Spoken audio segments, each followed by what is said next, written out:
Good evening, all, and thank you for joining us this evening for the second webinar on groundwater in Guyra. So I appreciate you all taking the time to get away from your glass of wine and dinner to come and listen to this seminar. Before we start, I would like to acknowledge the traditional custodians of this land and pay our respects to elders past, present, and emerging. The Armidale Region community pays tribute to their love of land, love of people, and love of culture. So this, we've got Karen Zerkler. She will be the coordinating this tonight. We've got a number of council staff members who are presenting. You'll have an option there to ask questions during the presentations. In other words, you'll chat, which Karen will she'll explain to you. And there's questions that people have submitted beforehand. So Karen Zerkler, I've known Karen for a long time. Lives on a farm in Kentucky in the southern New England, where she and her husband Craig have implemented planned grazing and other various land care approaches, including multi-species cover cropping. After her environmental science degree, Karen worked in various agricultural extension and environmental education roles with the Soil Conservation Service in Queensland, Griffith University in Brisbane, and Edith Cowan University in Perth.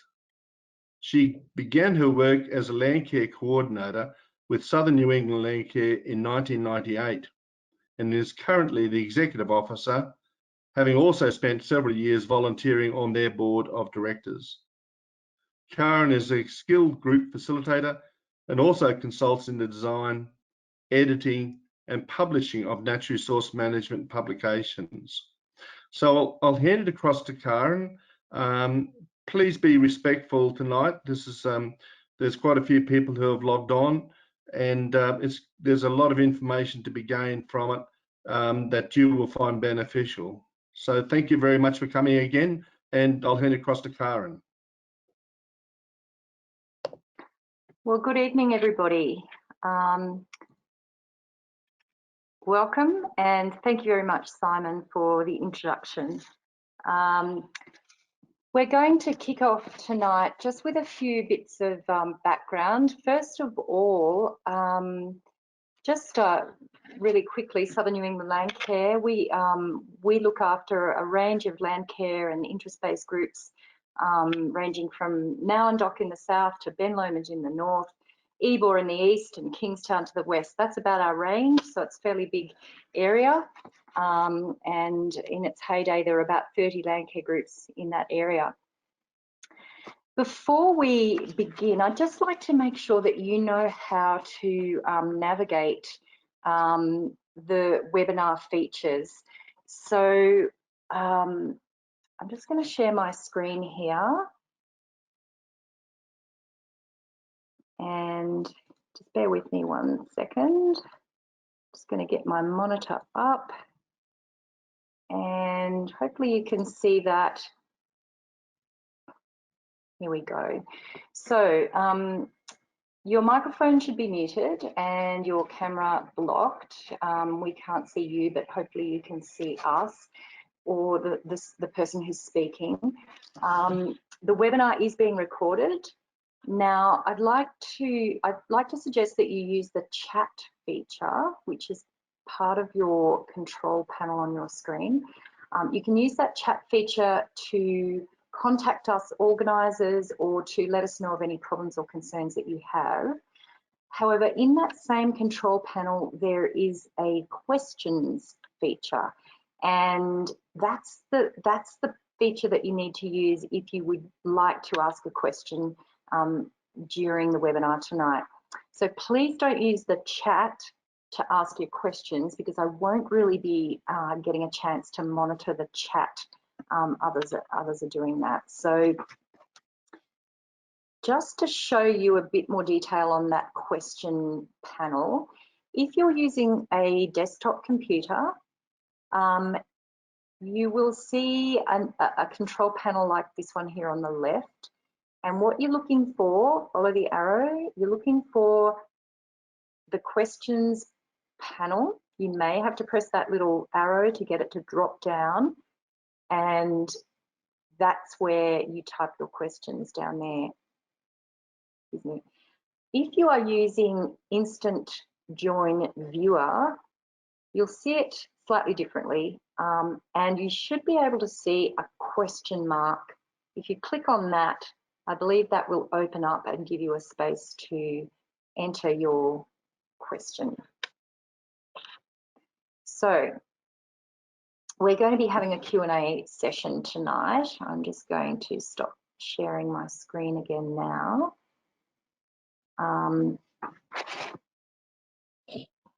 And just bear with me. I'm trying to control two screens here and get to the right spot. So we've done that. Okay, so by writing your question down in the questions panel, it helps to be concise. It also enables us to answer as many, or enables the council staff who are here tonight to answer as many questions as possible in the time that we've got allocated today. It also enables council to capture all of those questions accurately, even those that we don't have time to answer tonight. So I'd just like to mention we have had quite a few questions come in during the registration process, and I'm really hoping that we can get through them all tonight and more if we have more. So let's just do a practice of using that question panel. So I'm going to show you a question that you're going to answer, and I'd like you to type your answer into the question panel. This is just a practice. It's a bit of a silly question, so bear with us. It's just going to help everybody feel, you know, familiar with the webinar software and feel as though they can participate well tonight. So on my trusty butcher's paper behind me, using the question panel, not the chat panel, the question panel, I'd like you to tell us, what's your favourite weekend breakfast? So if you can see that behind me, the question is there on the butcher's paper. Type in your answer. What's your favourite breakfast? Oh, we've got coffee. Yes, I agree with that. In fact, that's a favourite part of breakfast every day for me. Porridge, excellent. We've got some people showing that they can use the question panel, so that's fantastic. Oh my goodness, look at all these breakfasts. I think I'll have to save this. Omelette, yum, yum, yum, muesli and yogurt, excellent. Thank you so much. It looks as though many of you have found the question panel and are using it quite well. So thanks very much. Now, I'm also going to get us to have a little practice on another feature that we're going to be using later on tonight, and it's the polling feature. So in a moment, Scott Green, who's helping in the background here, thank you very much, Scott, he's going to be popping up a poll onto the screen for us, and I'd like you to answer the poll. It's a bit of a silly question, but I think, here we go. There we go. During COVID-19 restrictions, how much did you miss your hairdresser? You can probably see I missed mine quite a lot because my hair was very short in the beginning. That's great. We've got 64% of people are saying that they haven't missed their hairdresser at all. My husband and son would be in that 64%. 18% a bit, and 18% a lot. Well, that's great. Thank you, everybody. That's fantastic. I'm a little bit intrigued because I don't know if you can actually see the little graphs. So someone can shoot us a little chat that says yes or no, we can see the graph. That'd be great. So why we're all here tonight. Today we're here for a webinar presented by Armidale Council, and it's concerning the groundwater network in the Guyra area. So some of council staff, who I'll introduce in a moment, are going to be providing us with a presentation, a PowerPoint presentation, and that's going to cover 5 key areas. It's going to cover the construction of the 8 supply bores and the underground piping and pumping network associated with that. It's going to cover, secondly, the measures being taken to avoid interfering with supplies of other groundwater users, how the network will be used to provide increased regional water security, how the network or how the groundwater supply could contribute to a secure yield study that's being conducted as part of the assessment and approval process, and finally a timeline of next steps for the groundwater network. After the presentation, it's my job to support us through a question and answer session in the time that we have. Any questions that we can't answer tonight because of time will be taken on notice and answered by council as soon as possible via email. If you think of a question during the presentation, please use the question box, the one we practiced with, and record and submit your question. We have a few ground rules. We may end up receiving questions or concerns about broader issues relating to council. However, today, council are only here to talk about the groundwater supply network at Guyra, so they won't be addressing any broader questions on this occasion. I'll try to be fair in having council staff answer questions from as many community members as possible, starting with those questions that were submitted as part of the registration process. If you have more than one question, I may choose to go to someone else's before coming back to your subsequent questions. And I've been asked to focus on questions from community members and leave any questions that might be from councillors to the end if we have time. Now, in my experience, it is possible to disagree in a respectful way. So let's remember to treat each other with kindness and respect during our time in the question time together tonight. It's my hope that this webinar is just the beginning of a greater two-way dialogue between council and the community, and I see the next step as being a much more interactive workshop, or even a series of interactive workshops where we address questions like what's possible when we work together. So moving along to our presentation, I'd now like to introduce our speakers. Remember to use the question box. The presentation itself will take about 15 to 20 minutes, and then there'll be approximately 45 minutes for answering questions after that. So I'd like you to please welcome Shane Anderson, who's Manager of Utilities, and Scott McDonald, General Manager of Businesses, who will guide us through the presentation. And we also have Arun Gautam, who's the Engineer of Planning, Water and Sewer, who will be on hand during the question and answer session. So welcome, fellas, and take it away.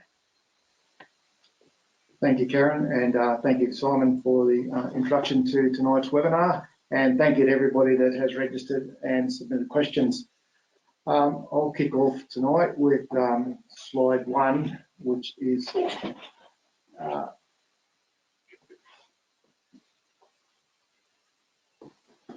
just bear with me.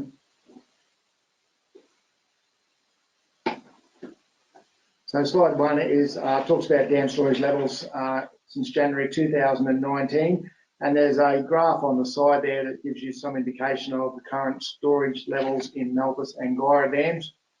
As Karen mentioned, tonight's program is primarily about the Guyra groundwater bore network, and primarily because in Guyra we've had some success in drilling for water, and it was prioritised early from council because of the drought in 2019 when Guyra dam was very low and Malpas got down to levels of around 30%. So regional storage levels are similar to the same time last year. In fact, as a percentage of total storage of all of the storage facilities, it's currently sitting at 57.17%, which is the storage levels for Malpas Dam, Guyra Dam and Puddle Rock Dam, which are the 3 main storage areas. So you'll see on the bottom of the slide, we talk about one region, one supply. So we've Council has stepped away from talking about individual dam storage levels, and we talk about the integrated water, and that's primarily because when the Malpas to Guyra pipeline came on board, it basically made the separate drought management plans for Guyra and Armidale redundant, because now that Malpas could supply water to both areas, we've decided to talk about one regional water supply, and future drought management plans will be structured the same way.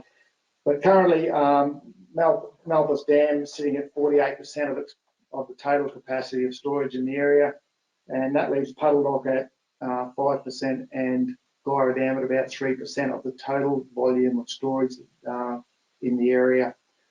The groundwater network development began in 2019 and was recognised when Guyra Dam was quite low, and Council made a decision to bring forward the Malpas to Guyra pipeline and subsequently carry water from Malpas to Guyra, some 46 million litres, that if in the event of more droughts or reduced rainfalls, we would have to do something to supplement the town water supply for drinking purposes in the Guyra District.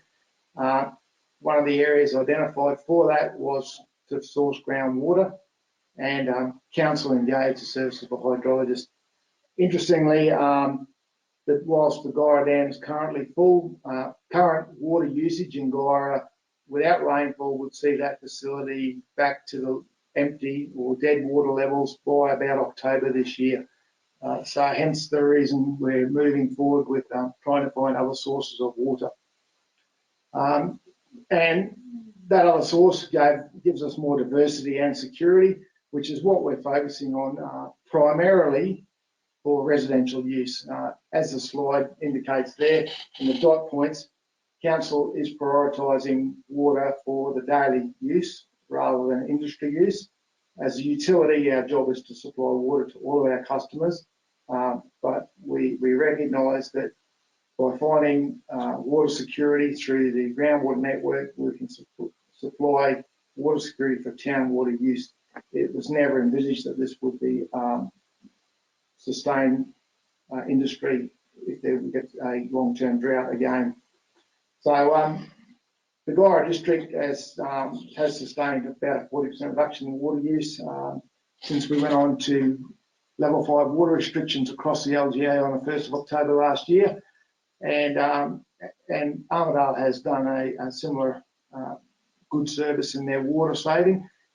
One of the things that's probably not well known is that across the LGA, water use is 70% residential, and the residents of Guyra and Armidale can be congratulated for picking up that heavy lifting and saving the water, which has dropped from around 222 litres per person per day to at one stage down as low as 130 litres per person per day. Slide 3, just a little bit more about our water conservation and most effective ways to improve water security and ongoing water restrictions until water storages recover. So I mentioned water restrictions, and that has been Council's most successful way to save water in the crisis that commenced last January. And I've already mentioned the drop from 220 litres to 130, which is fantastic. Most businesses across the LGA have also reduced their water use between 25 and 30%, which was in line with the previous drought management plans. And the greatest benefit now is providing more diversity in how we source the water and find water options.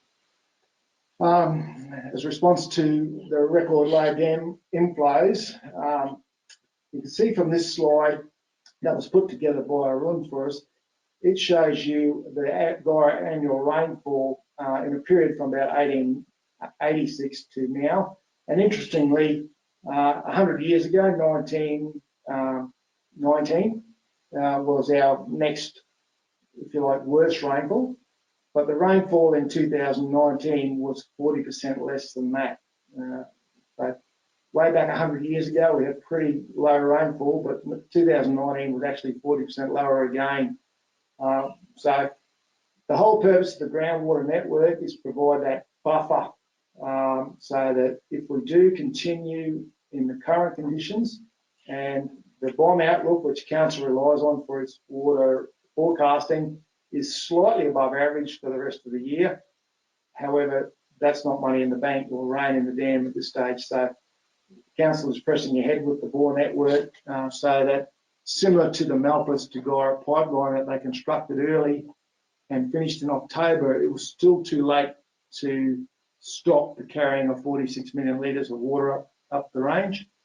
So the bore groundwater network and the associated pipework that Council is currently installing is similar to the Malpas pipeline. We're trying to get in front of the curve this time so that we've got that infrastructure in place if the drought conditions continue in 2020. Quick slide here on the bore network or proposed bore network for the Guyra District, which shows you a quick satellite map with some yellow lines. Commencing at the bottom middle of the page there, you see G1 bore, and that's Falconer Road, which is the water treatment plant, but is on Falconer Road. So Council's proposing that a series of bores would be hooked up to the water treatment plant, where the water would obviously be treated and distributed to the reservoirs and through the system into the Guyra District. Council had NRA, National Resource Access Regulator, approval called a 39A exemption to do test drilling throughout Armidale, CBD, Armidale Rural and the Guyra area. The approval in Guyra was for 10 test bores, and to date we have drilled 8 bores successfully where we believe there is water sufficient for our purposes. We've also installed 4 monitoring bores. The monitoring bores don't take water from the aquifers. The monitoring bores are a direct result of previous community consultation where concerns have been raised about bores going into aquifers and perhaps draining other aquifers currently being used. So the monitoring bores give Council a way to monitor that aquifer from the activity of its bores or other bores in the area. So, for example, if we're running a bore and there's another bore 400 metres away, we can monitor what that impact on the aquifer might be. 8 supply bores sounds like a lot. At this stage, Council's probably proposing that 4 of those would be production bores and 4 would be standby bores. The maximum annual extraction that Council is going to or has requested from its water access licence, or WAL, is 512 megalitres. In perspective, Guyra Dam is about 450 megalitres, but it gets topped up usually and successfully over the last 100 odd years. It's topped up often through the year, so it's 450 gets topped up when it drops down. The maximum annual extraction requested by us in the WAL is 512 megalitres, which is probably about the usage through Guyra annually. When we engaged a hydrologist, a specialist hydrologist, which wasn't easy to do at the time, New South Wales and most of the eastern seaboard was in severe drought, and to find hydrologists was not an easy task, but we managed to find an experienced hydrologist. His assessment and assessments of the aquifers in the Guyra District shows an annual extraction limit estimated by New South Wales Government at 64,000 megalitres, significantly higher than what Council's proposing to remove from the bores if required. Understanding that the bore network we're talking about is not something we're envisaging running every year or maybe even every couple of years. It's been identified as emergency or supplementary supply if the need arises. So based on the numbers, we think we'd probably extract just 2% of the resource. And I mentioned that we have applied for the WAL, the Water Access Licence. The final consent authority for that is NRA, the National Resource Access Regulator, and Council has submitted their application several weeks ago. The latest correspondence with the regulator suggests that we don't expect to have those applications signed off for a couple more months, and we we expect that they naturally come with some conditions. The conditions are imposed by the regulator, the consent authority, and council makes a commitment that whatever those regulations are stipulated that we follow those. So they might include, things like lowering the 512 or megalitres or other conditions. Thanks, Shane. We've talked about getting the water access licence, and as I say, there could be 8 weeks, it could be more. We're in the hands of the state government regulator there, and there's a lot of pressure on them, a lot of demand for water access licences across the state. So again, we want to give ourselves a bit of time. We also want to have the confidence that we're going to meet the Australian Drinking Water Guidelines, and we have got good signs on that already. And remembering that we're at a very deep level, we're at 150 or 60 or 70 metres, and usually the water quality is better. But again, we've got some tests such as radioactivity that we want to be completely satisfied before we allow anything to go into our water treatment plant. And as I mentioned last week, we want to give ourselves that time. We don't want to be in the situation that other councils found themselves in, accessing groundwater and finding it wasn't high quality. So a long approval process, and that's why we started early. We do want to have this network ready before the next emergency or dry period. We don't know when that will be. And as Shane has talked about, our water levels and our storage levels aren't that much different to 2019. On the plus side, we've got a better bomb outlook, and we have a better seasonal outlook, and we've got water in dams. But we saw quickly last year how it deteriorated so very, very quickly, including, as Arun was advising at the time, record levels of evaporation. So things deteriorated quite fast in summer last year to the point of about 0.5, 0.6% of our main storage level at Malpas. So we want to be ready. We talked about why 8 supply bores. We want to probably use 3 or 4 at any one particular time, but have another 3 or 4 that are ready to go. That allows the groundwater to recharge, so we don't want to put it under pressure. And so that gives us diversity and security for Guyra, for all our town network, our users, our residential and our commercial, but as we mentioned before, prioritising the residential users. This is a diagram of the bores. We've got 2 of these, and they show the bore that goes through the ground. They can be at 200 metres, up to 200 metres deep. The important thing to note is the first 30 to 60 metres, and usually the first 30 40 metres are case cemented and sleeved. So you do not get that interference with shallow bores and shallow aquifers. The advice from the hydrologist is that you've got 2 main systems here, groundwater system, that's a shallow system that most people would use, that farms would be using for their shallow bores or their wells, and then the deep aquifer that we're accessing. And as I say, the sleeve that you see there, down as far as 30 or 60 metres, prevents that interference with the nearby shallow accessing aquifers or bores. 100 to 170 metre deep for the bores that we're using, and so that's the deep bores. At that level, you shouldn't have any connectivity between the 2 aquifers. They're a dynamic natural system, so you can always have some relationship, but as the diagram shows, there should be no connectivity, and that gives us that added confidence that we're not interfering with those shallow bores and farm bores.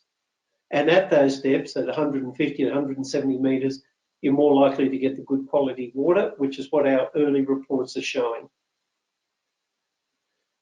We've had a couple of community meetings now at the beginning of this year in Guyra, and pretty early on we heard back from the community that they wanted monitoring. They do want to have that reassurance that we're not interfering with any other system, mainly that the shallow bores and the shallow wells around the place or any other system.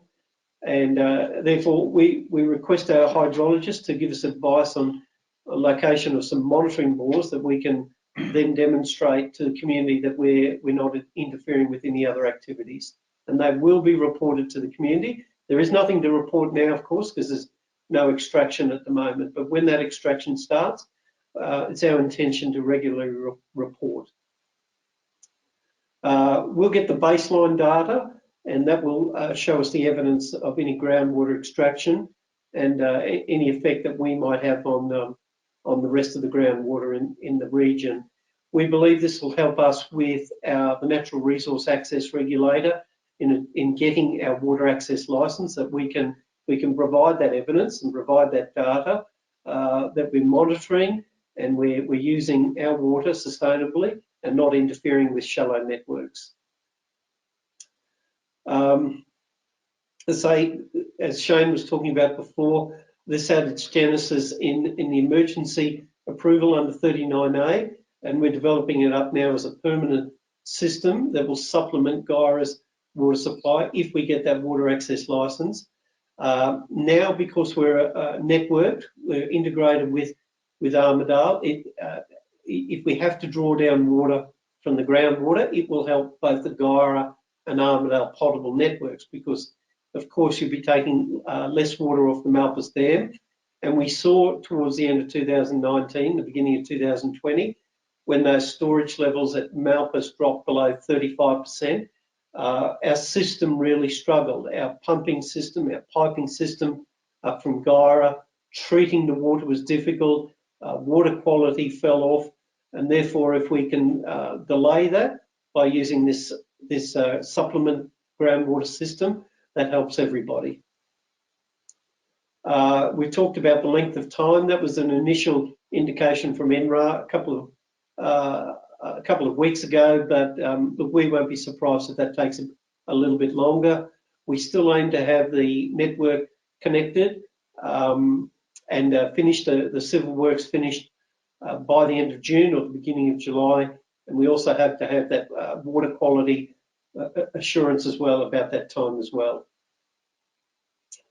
If all that happens, we believe, and we get the clearances from the regulator, that we'll be in a position to start testing the system around about August of this year.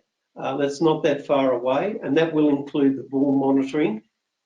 Through this process, we'll continue to do things like this, such as community engagement and putting out information about what we're doing. Thank you, Karen.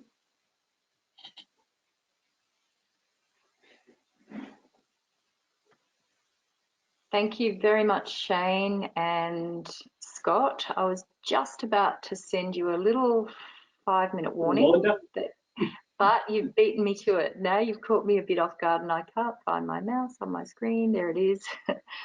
Okay, thank you very much. So we're now at the end of the presentation part, and we are moving into the Q&A session. So by my figuring, I reckon we've got about 45 minutes for this. And so just before we get started on that, there may be some questions that are easy enough to answer now. That's great.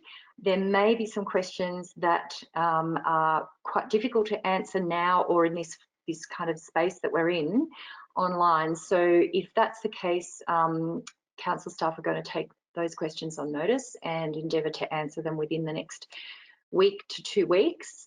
And then I'd like to ask that if there are questions that you just can't answer at all for whatever reason, please tell us why you can't answer them at all. On Thursday there weren't any of those, so hopefully that we can answer most things tonight. I'd like to start with the questions that have been submitted before the webinar. There are quite a few, there are 20-something, so we'll move through those first and then we'll go to the questions that have been coming in during the presentation. So let's go to share my screen again, and I'm going to bear with me 1 minute. I'm just still getting my head around GoToWebinars.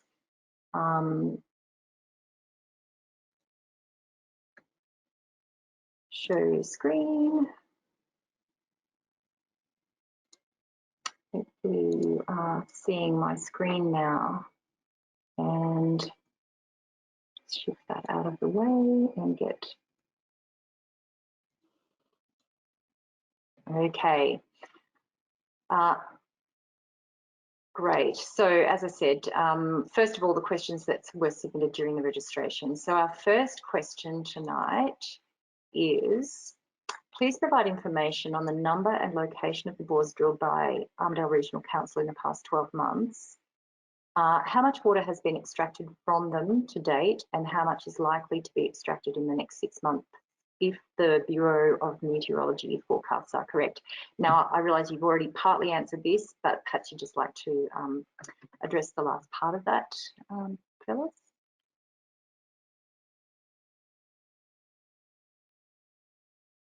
You might be muted, I think.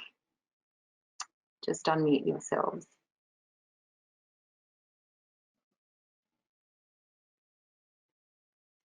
Can't hear you. Scott, there we go. Are we right now? There you go. Scott, Right now. that's a question that was submitted by a councillor for the council meeting this Wednesday. It's a fairly technical question. It'll be public. The answer to that will all be public. There's nothing. There's nothing that shouldn't be out there in the public domain. So the exact number will be out. Reported to the councillors this Wednesday, so it might be a little bit remiss of me to answer that before a councillor gets that full answer. My recollection of the extraction, so we only had 2 bores that we extracted from for a short period of time. I think the showground bore was 3 megalitres, and Izzyard Park was 11 megalitres. And as we answered to the councillor, there's no intention to extract in the next 6 months, but that could change very quickly, as we've been talking about through the webinar, if storage is deteriorated. And it's fair to say the dam levels are in a different position to the same time last year, with Guyra and Puddle Dog both being at 100%. So it's probably fair to say that we don't expect to take anything from bores in the next 6 months, because those 2 dams are full and we would use that water before we went to bore water. Sorry, Karen, the only qualification I should have said to that is what we've done at the showground bore is we're in the process of connecting up to the various showground outlets out there. So we're replacing potable water at the showground wherever we can, not where people are drinking or showering, but let's say for cattle drinking and things like that. So there's a process underway there where we're replacing, as I say, that potable use with water out of that showground bore. We haven't finished that. That's a process that's ongoing. All right, thank you. We'll move along. Next question, could council please provide a full account of their water plans for the Guyra bores? And in a slightly related question, why has the pipeline commenced without all approvals being done? Yeah. So I think question 2 there, could council provide a full account of their water plans? I think we've done that. Council has identified 10 possible sites under an NRA exemption. We've drilled 8 of those sites. We anticipate probably taking 4 sites to full production, with another 4 sites as potential backups down the track.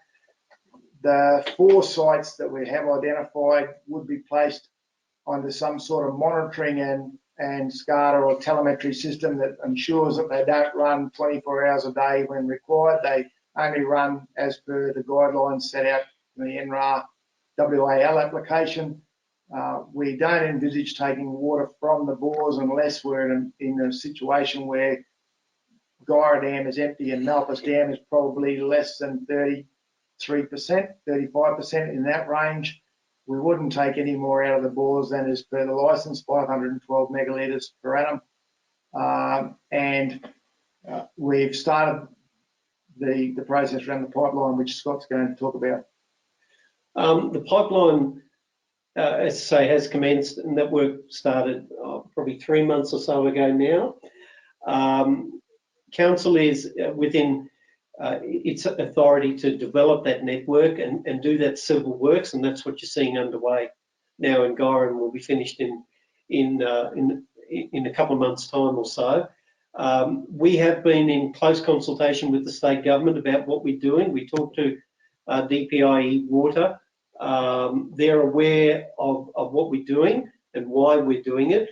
And I think the main reasons that we're doing it, as we talked about before, is that we don't want to wait for the next drought. We don't want to wait for Guyra Dam to empty again. We don't want to be in that situation where we were really struggling with both Malpas Dam and the Malpas to Guyra water treatment pipeline, and having difficulties treating water. So this is about protecting and delivering on our responsibility as a water utility to diversify our water sources and make sure that the Guyra community and Guyra businesses have the best possible water security and water quality. And we also mentioned earlier that we carried 46 million litres of water up the range last year, and there's a significant carbon footprint for that, and a cost to council. And with the water being available in Guyra, as long as the WAL is approved, the pipeline, we'd like it to at least be ready. There is a risk to council to start that pipeline early, but it's being done in-house to reduce cost. It engages our council crews in good community outcomes by helping in this water security for the whole of the region. Okay, let's move along. We've still got quite a few questions to get through. I've taken the liberty, I looked at all of the questions that came in, and I've sort of grouped them in similar topics tonight. So we've got 4 or 5 major topics to get through with a number of questions under each one. So our next question, what will happen to the water extraction infrastructure currently being developed at Guyra in the case permission is not granted by the regulator under the Water Supply Act 2019, number 16? Look, I think Shane answered that. We have taken, I guess we've taken a considered risk and made a decision to invest in this. And I should have said in my previous answer that we're getting financial support from the New South Wales government to do this, a little bit under 50%. So as I say, I guess you'd say we've been encouraged by the state government to do this. There is a risk that a final approval might not be given by the regulator, the Natural Resources Access Regulator, but I think it's a risk that council has decided to take for all those reasons that we talked about: drought preparedness and support our residents and our businesses. Yeah. So this question number 5 is also on the screen there, similar, and I think you've partially answered the who is funding the project. Is there anything you'd like to add to that part, or the monitoring part of that question there on the screen? Yeah. So it's a Armidale Regional Council led project, and it is a significant impost to the community, to all of the community, 30-odd thousand people. To do this for Guyra, but it does help the full LGA. We talked early, and we talked often to both our representatives, our political representatives, and the government agency, DPIE Water, and they saw the merit of the system that we were developing, and we've consulted with them all the way through. So look, you know, everything the council does carries a certain element of risk, but we believe this is a considered risk, and certainly the benefits to the community are real and substantial. And again, I'll just come back to the point we've made over and over again, that a project of this sort takes months and months and months. You know, I think council would, given the experience that we had in 2019, if we didn't diversify our water sources, if we didn't work with the state government, then very much we could be accused of not preparing our community. So is the board, the aquifer monitoring only possible after? Yeah. No, well, NRA is responsible consenting authority for the aquifer monitoring. Council has listened to the community and put down the full monitoring bores, but the approval, if it comes, will be subject to NRA's assessment. They're the consenting authority. They already monitor what is happening through the various aquifers in across New South Wales, and they'll make their decision based on what they know about the aquifer and existing bore networks throughout the Guyra District before they give council any approval to proceed. Okay. I'm going to keep moving us along. I'm sorry if there are loads of questions coming in on the question panel, so I really would like to keep us moving along so that we can get to those. The next ones, have environmental studies been undertaken, or has advice been obtained from people who have developed expertise in understanding the interactions between groundwater and the surface environment in the Guyra area or very similar situations? Thanks, Karen. We've had that question from Rob Hayworth. Other people have come back, note a retired UNE lecturer. The advice we got from our hydrologist, who's an approved hydrologist, is that the likelihood of connectivity at 150, 160, 170 metres with surface water or the environment is infinitesimally small, particularly given the very low extraction rates that we would be talking about, and the extraction that might only happen every 8 or 10 years or something like that.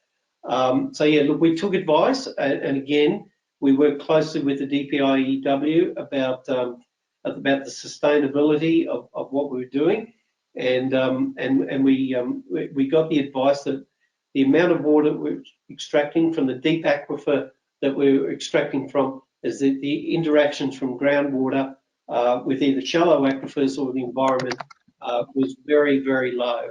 And I'm sure Shane wants to go to the next one. Yep. So why hasn't an EIS been done? As I mentioned earlier, we're waiting for approval of the WAL and the conditions that come with that. If the conditions come back that we're required to do an environmental impact study, Council will honour any of the conditions imposed on it for the operation of the bores.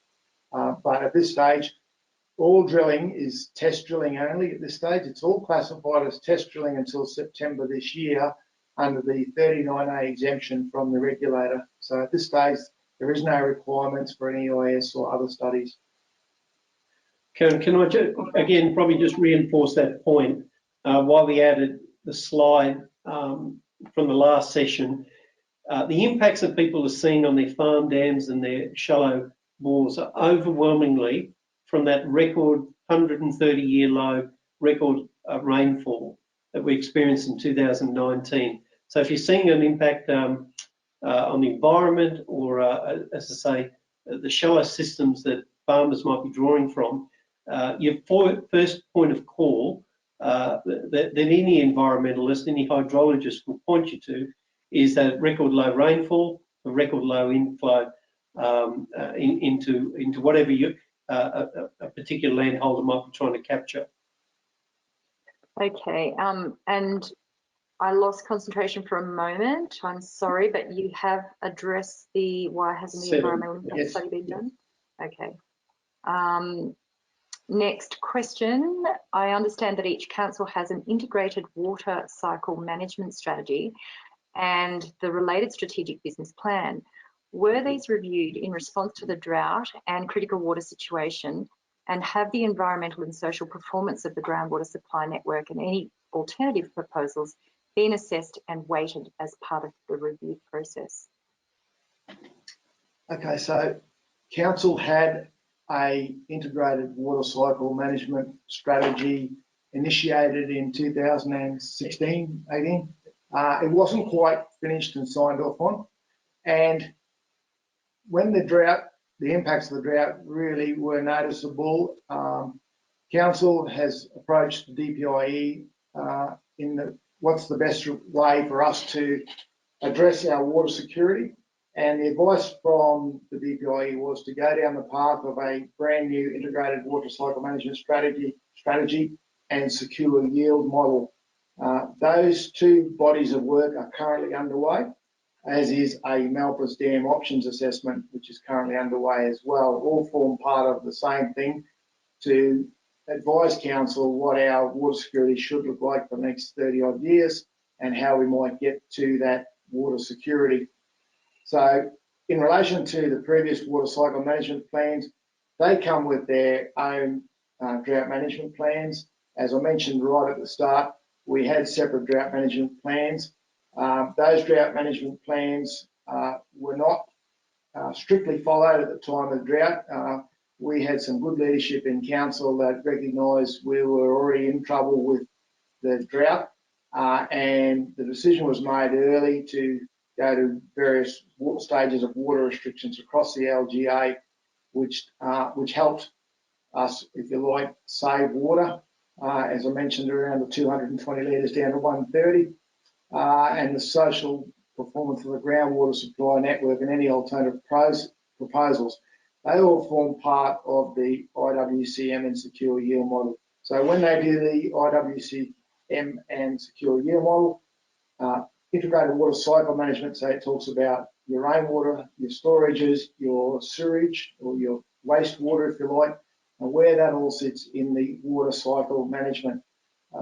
So as part of that whole process, when we get that report back, which is a couple of months away yet, that will talk about any alternative proposals that might be there, and they might include increasing dam storage levels, increasing the bore network, treating effluent water for potable reuse and all those other things. But until that integrated water cycle management secures yield models are finished, council can't do much more than try to plan for what is currently happening, and that is reduced bomb outlook and reduced water levels. Look, the only other comment I could make, for the person that's asking that question, you really have to separate in your mind the emergency period and response and activities that we undertook in 2019 and beginning of 2020 to this longer term supply. So, but remember, in that drought and that critical water situation, basically the state government says, find whatever water you can, wherever you can, and we got those various consents under 39, section 39A, and we were given permission to do an emergency water network system at that time. So at that time, the state government says to water utilities that your priority is to provide drinking water for your residents and your businesses wherever you can, and that is prioritised over other criteria.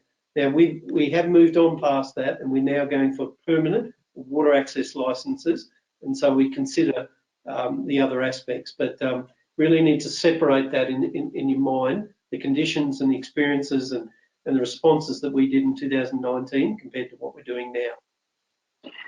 Okay, we're going to have to leave that one there, I'm afraid. I'm just monitoring the time, and we've got a lot to get through. There are a few questions relating to cost. Perhaps you could address these few at the same time. What is the cost to council likely to be? Has the elected council approved the expenditure? And if not, why not? And how much will our water rates increase by to pay for this? Okay, so I'll go to question 11 first. Obviously, as council officers, we can't preempt what the water rate increase will be. That's something that's done by the elected councillors.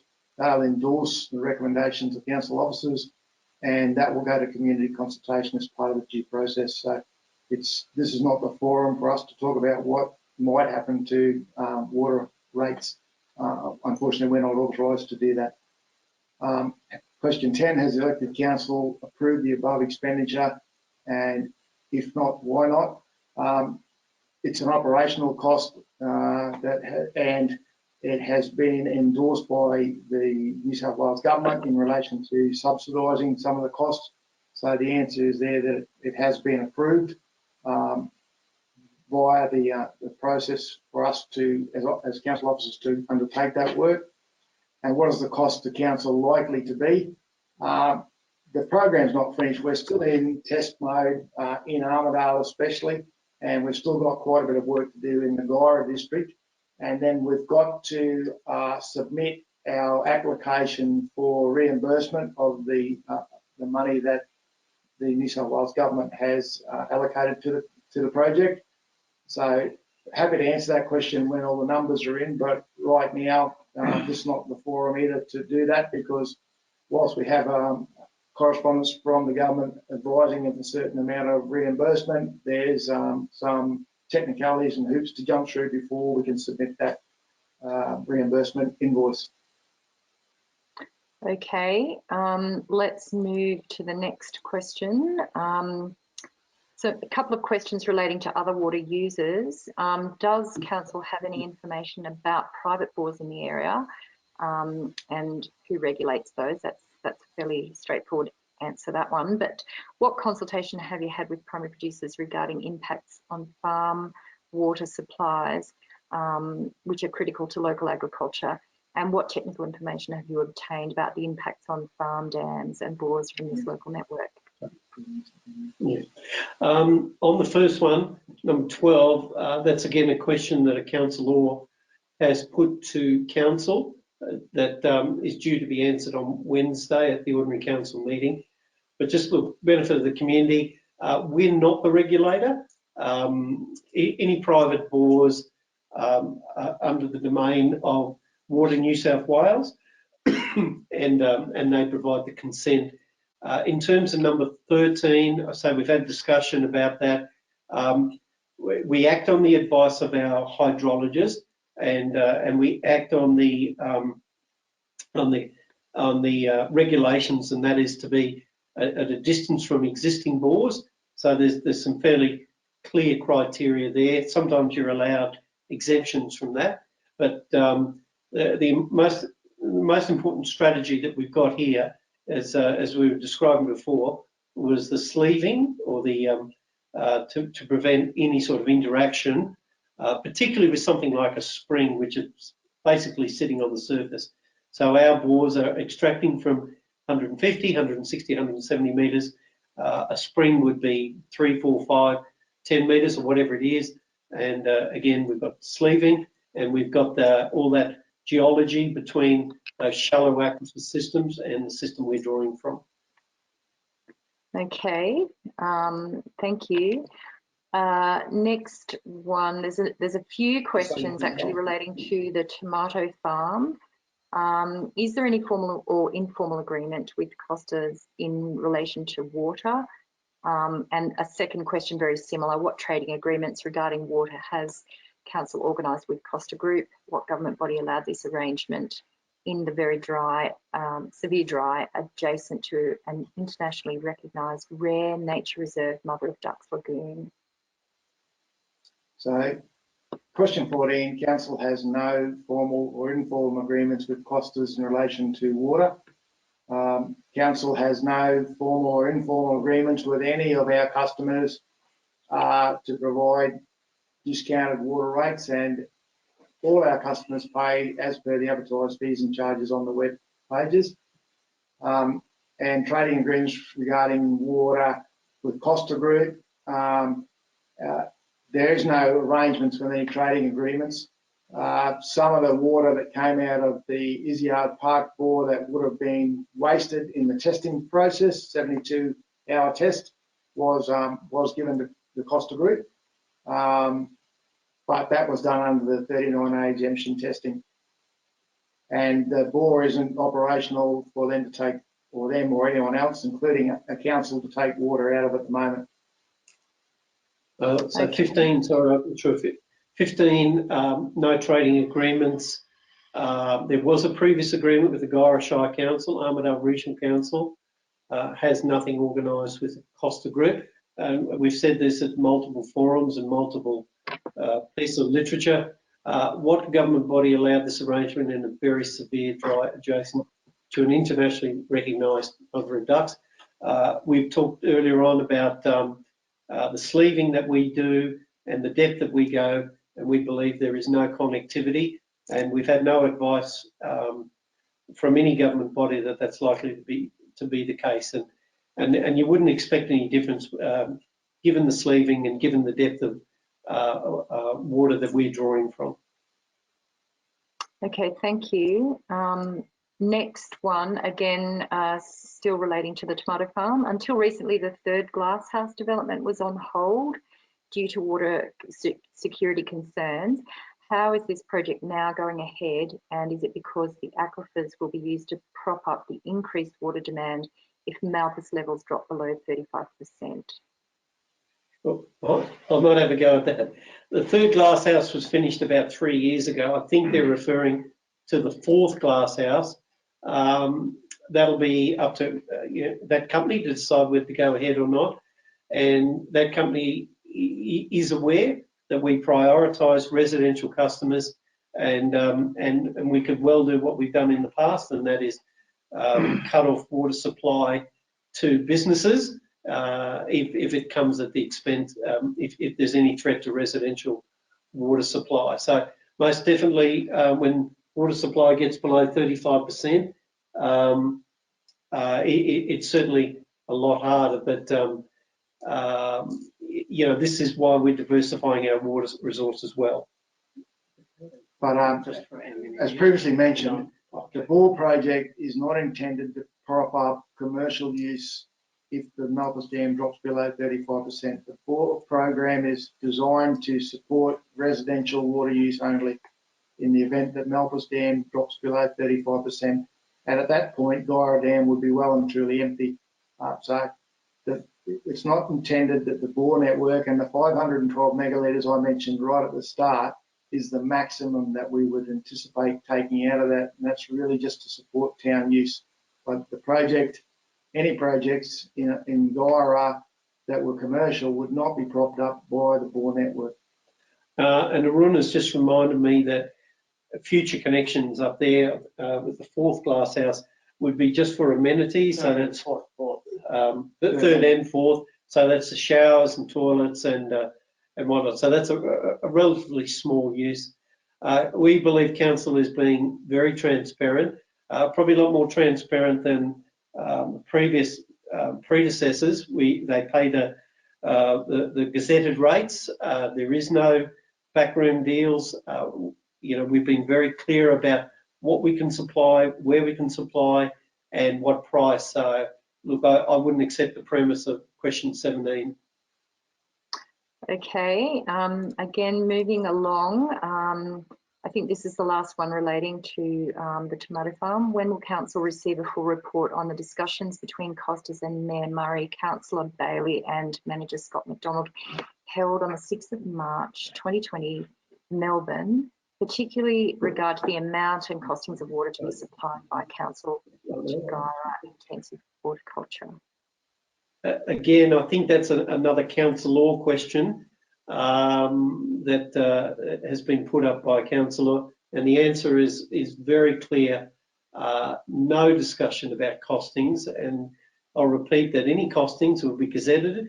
And first of all, the council laws will be seeing that in the budget session of council, an extraordinary general meeting, and then it goes out for 28 days for public consultation, so the community can have their say whether they think that's too high or too low or however they feel about it. So again, I think it's very clear that our relationship with any business customer, it states the full published rates, and that'll continue to be the case. Okay. Next question. This grouping of questions was a broader group of questions relating to whole agro ecosystems. So the first one of those, and just checking the time, I think we're starting to run out of time. Before we move on to these, if I could get you to all just have a think for the next few moments. There are a lot of questions that have come in over the period of the webinar, and we've still got another 4 or 5, I think, here on this PowerPoint presentation.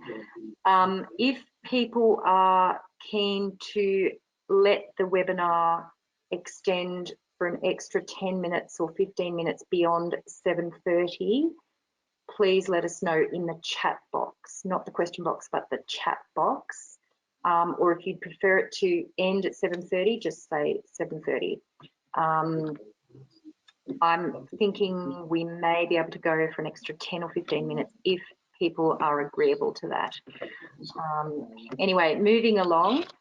Other than a commodity to be extracted for domestic and industry consumption in our community, what is your understanding of the ecological importance of this aquifer to the Mother of Ducks Lagoon and the rivers that flow in all directions away from Guyra? Look, I'll try and be quick on that one. We've gone to the depths that we're going, 150, 60, 70 metres, including at Izzyard Park there, on the advice of the hydrologist, to avoid exactly what I think the point that's been made there, so that there's no impact on Mother of Ducks Lagoon. And of course, you know, from the rivers that flow away to the west, I think they should say in that question, that will be on inflows, it'll be on rainfall, it'll be on surface flows. That'll be the main impact on water levels moving away to the west of us. On the next question, if ARC considers no impact, again on the assessment, we've gone on the advice of the hydrologist, and the best way we could get supply of that water without having impact on Mother of Ducks Lagoon or any other groundwater systems around the place is to go to the depths that we've done and sleeve to up to 60 metres to avoid any impacts. Okay, let's keep going. This decision has a similar question again. This decision has such far-reaching ramifications all the way downstream for the health of the rivers. It is crucial we consider what is best for the whole, not just short-term gains for our region. How much consultation has there been with the EPA or other bodies that oversee the big picture? So the answer to the question is the EPA is not the consent authority on this one. I deal with the EPA regularly on various issues, but they're not the consent authority. The consent authority is NRA, and they'll make the decision based on their knowledge and their interaction with other government agencies. I don't know what EPA does about it. They're not the regulator.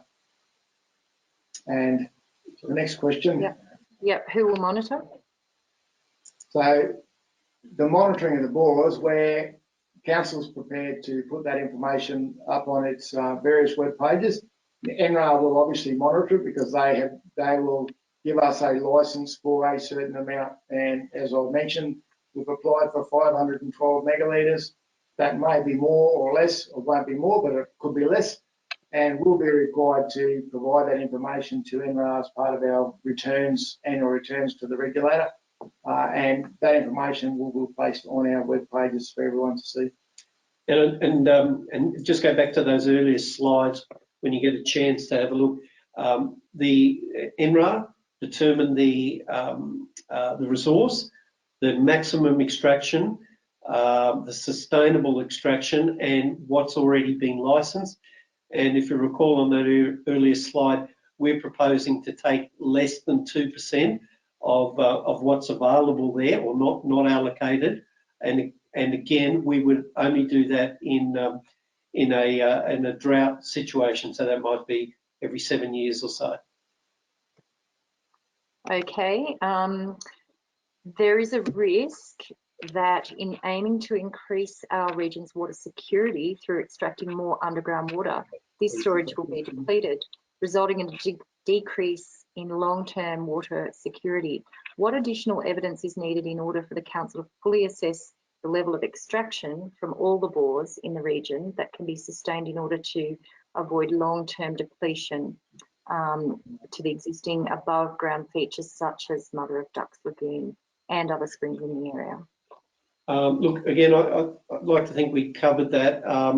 NRA determines the sustainable yield and the sustainable extraction, and they will determine. We have put in an application for 512. They might decide that we're given that. They could decide a lower figure, but it'd be on the basis of meeting that criteria in the question, that there isn't long-term depletion, and it doesn't impact on any other systems, including springs. Okay. Yeah, thank you. I mean, yes, I realise some of these questions were just somewhat overlapping, but I didn't really want to. I wanted to just make sure that some of the nuances were coming out for people. Last one, I believe, on this, on the questions that were submitted prior to or during the registration process. Can you please provide references to the scientific evidence literature you are using for your decision making? I mean, obviously, that might not be something you can provide right now, but are you prepared to make those available? So our decisions are being made based on the advice from a hydrologist and his investigation into the aquifers in the Guyra District. The decisions that will be made following our test drilling and our approval for test drilling will be made by ENRA. Council does have a hydrologist report, but and potentially that could be released once the test phase stage is completed.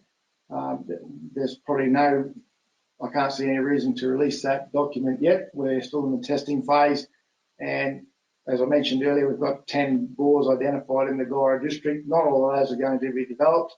Releasing information that may not be needed or not even acted upon is just going to create confusion. But the references and the scientific evidence is the regulators or the consent authority's position. Council's only acting on the advice it's got from its hydrologist and encouragement from New South Wales government that we need to look at diversified water supply for Guyra and Armidale.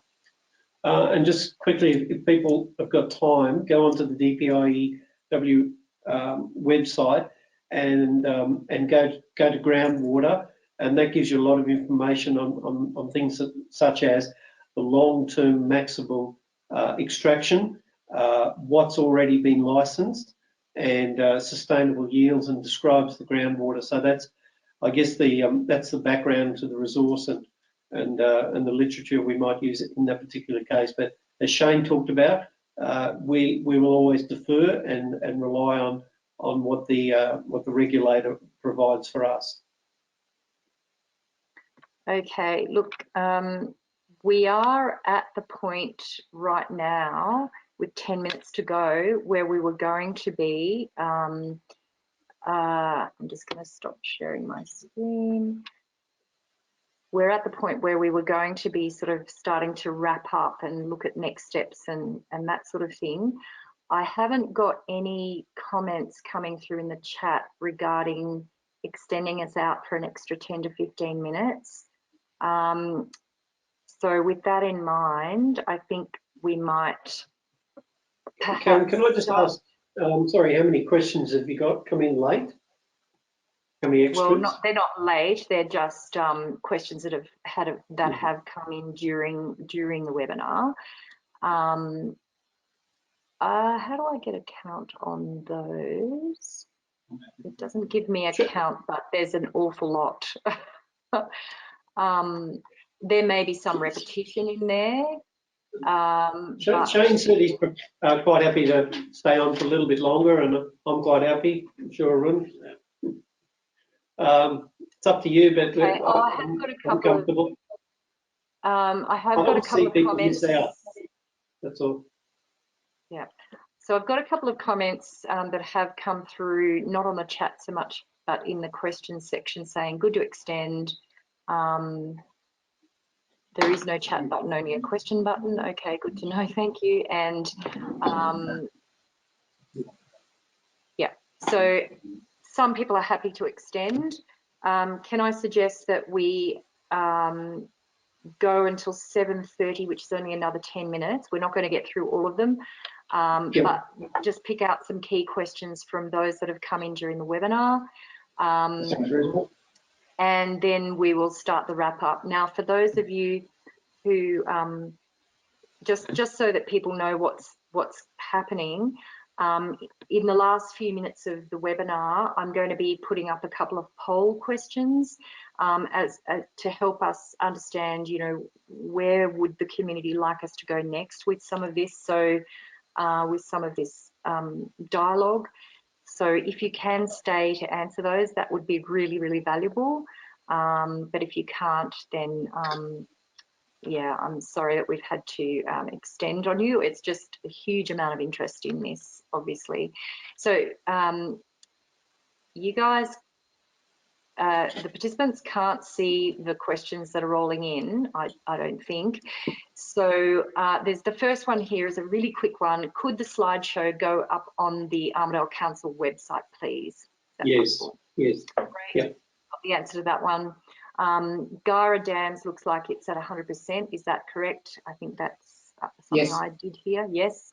Why did council wait until October in the driest year to enforce level 5 restrictions in Armidale?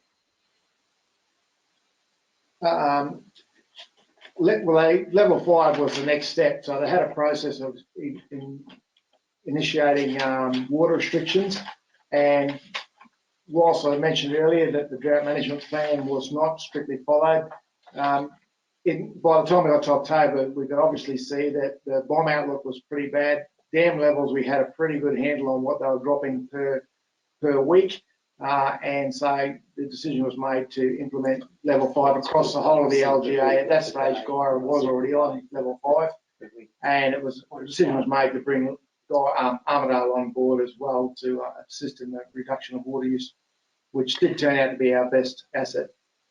Can I tell you, it's nice to have that criticism. Normally we get the criticism for going too early. So thank you to whoever asked that. All right. Next one. What is the cost of the current infrastructure? Hang on, sorry. What is the cost of the current infrastructure? What if approval is not given? I think we've already addressed that. One, okay. yes. All right. Moving along. Why bores and not Puddledock Dam? Yeah, question? Puddledock Dam.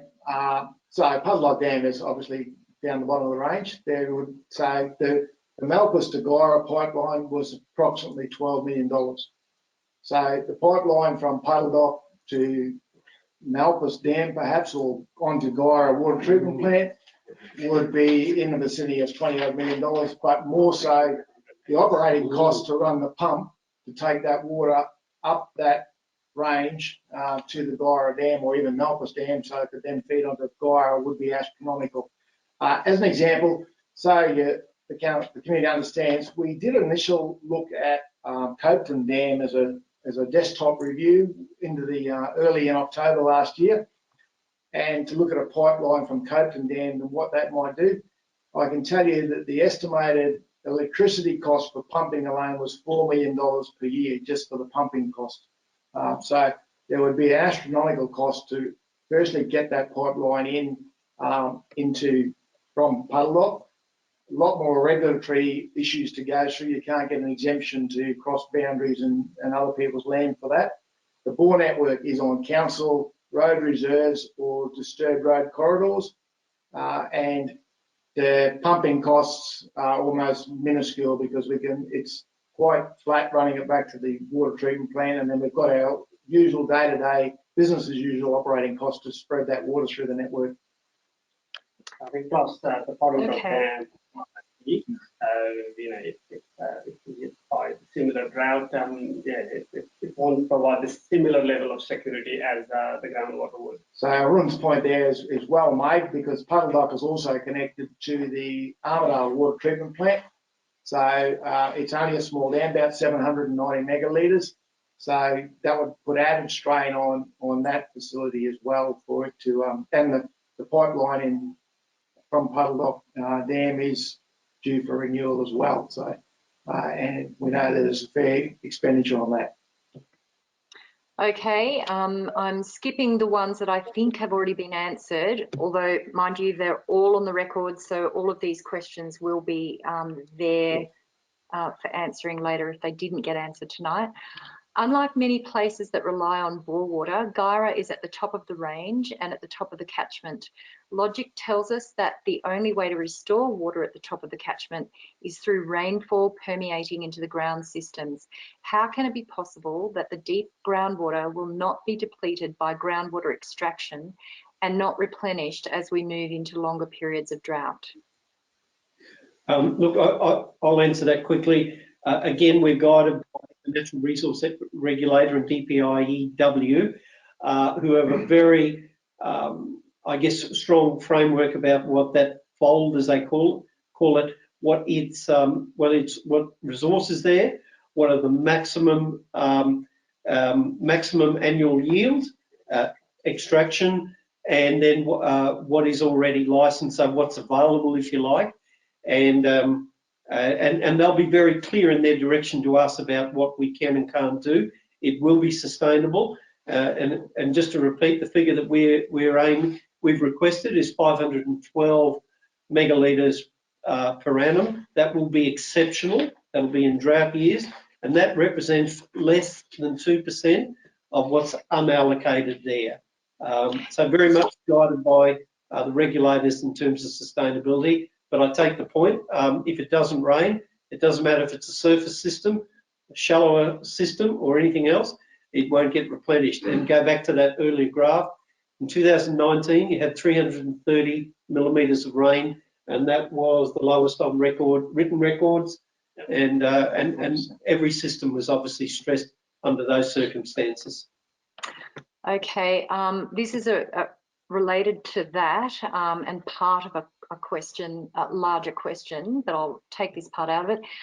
Given that the extraction is only 5% or 2% of the overall supply, 512 megalitres, are we getting bang for our buck?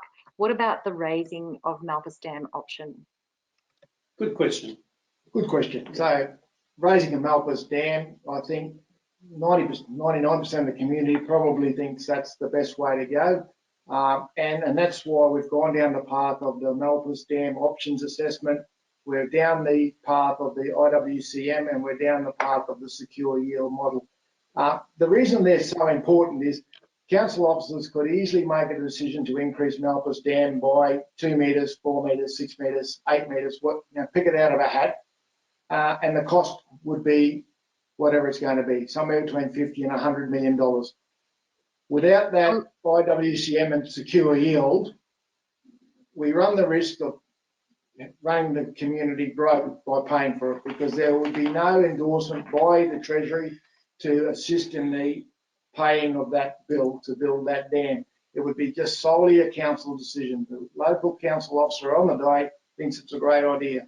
What this council is trying to do is use the science and use New South Wales DPIE water and other government agencies to get the best bang for buck, so that we raise Malpas Dam to give us the secure yield for the next 30 or 40 years based on rainfall, climate change and stream flows into the current water storage facilities, rather than just making a ad hoc decision to spend lots of council money and have the community pay for the amortisation of that for the next 50 years.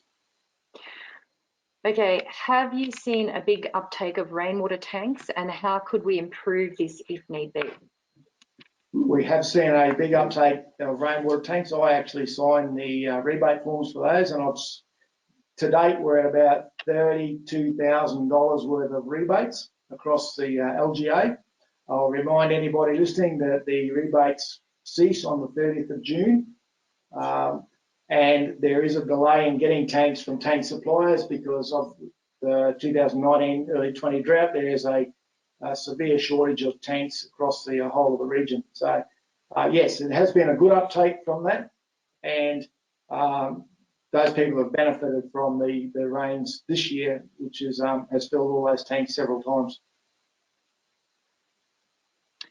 Okay, just scanning down to see if I can find something that's maybe a little bit different, hasn't been touched on yet.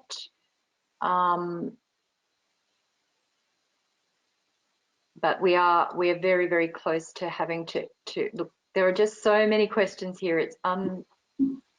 It's quite a remarkable. Thanks to everybody for taking the time too. Yeah, it's Just with a amazing. few randoms. Yeah, there are more questions there, but look, I'm very conscious of the time. We've already been given permission by people to take an extra bit of time. I'd like to just move on to those closing sections now, if we could. Shane, did you have Karen, something? I think as you said, if the interest is there and the demand's there, we're happy to do it again. Yeah, I'm thinking there might be an opportunity. So just like to move us on to our next wise steps.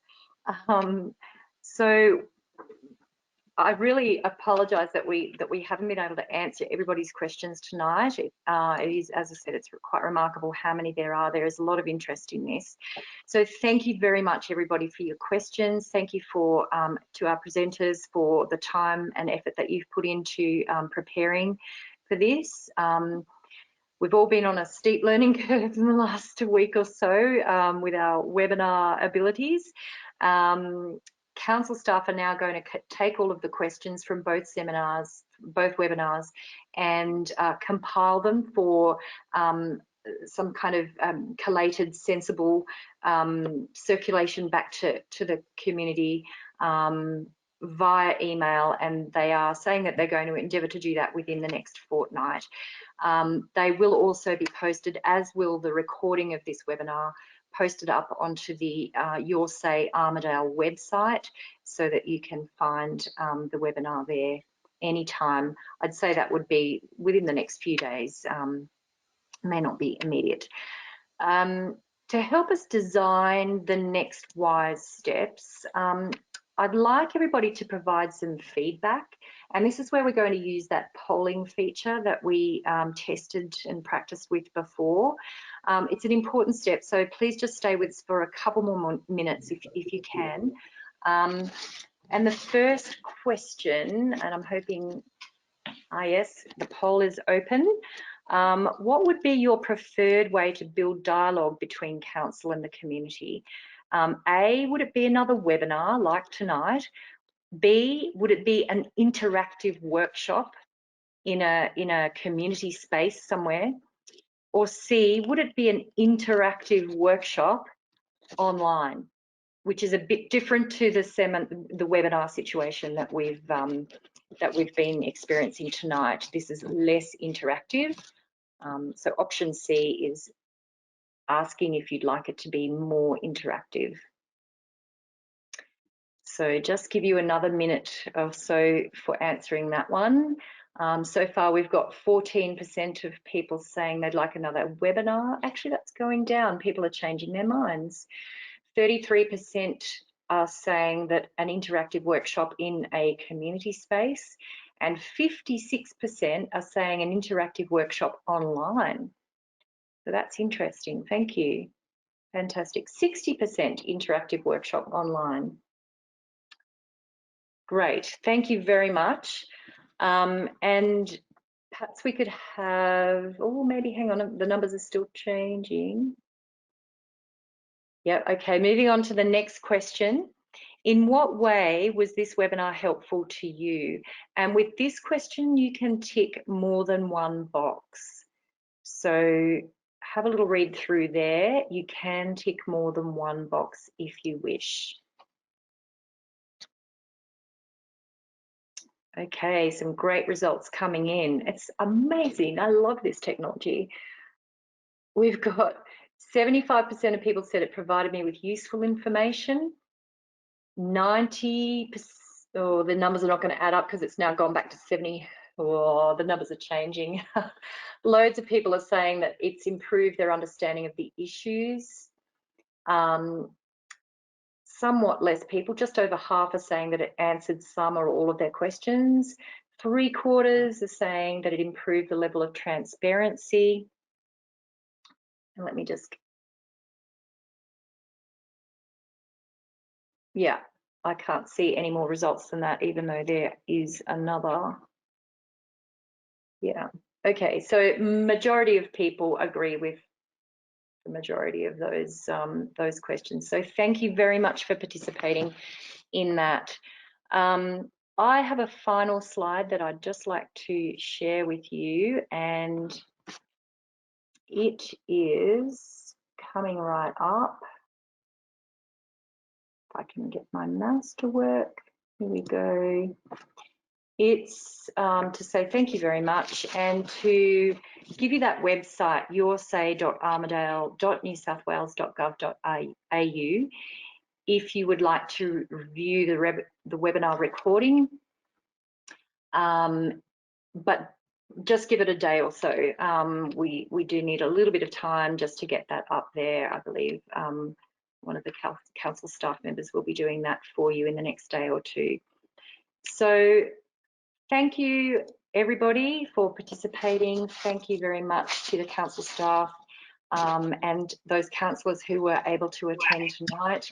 We've got some fantastic information that's coming your way, and we will be looking at, by the looks of those poll results, it looks as though we might be looking at further online sharing and dialogue. So thanks once again, and good night.